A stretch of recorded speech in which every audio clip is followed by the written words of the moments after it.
Hi, I'm Sylvester. I'm a DJ stroke producer, or I like to think of myself as a producer stroke DJ. I've been in the game now 30 years. I started off making jungle back in the early 90s as Dubtronics, based in Birmingham originally. Moved to London in the early 90s as well, because when I moved from Birmingham to London, I hooked up with a label called Nice and Right, which most people know me for, where I kind of ventured more down the kind of UK garage route, typically working on the various labels that they had. Nice and Right was the main label, then they had like labels like Zest for Life, Deep Trouble, Indie Records, FX Recordings, you know, various different labels under the Nice and Right banner. And I used to record under different names on those various labels. Most notably, Club Asylum was probably one of my biggest names I used to use, alongside my studio production partner back then, a guy called Paul Emmanuel.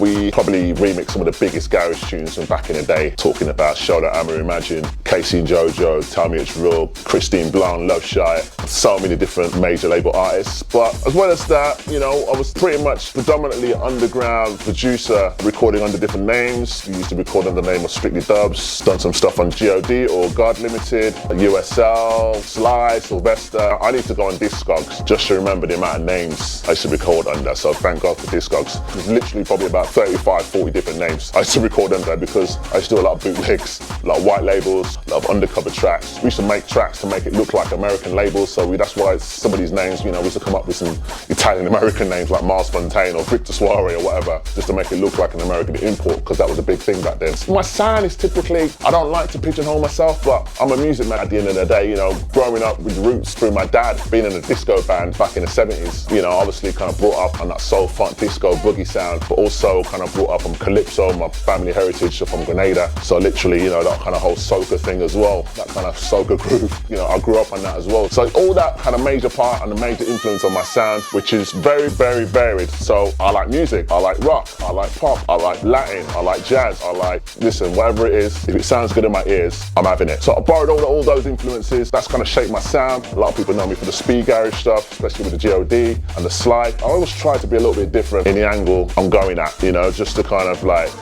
just to kind of satisfy myself, because if you're not feeling it, then what's the point, you know what I'm saying? You gotta do what satisfies yourself at the end of the day if you want to be in this game a long time. So that's me in a nutshell.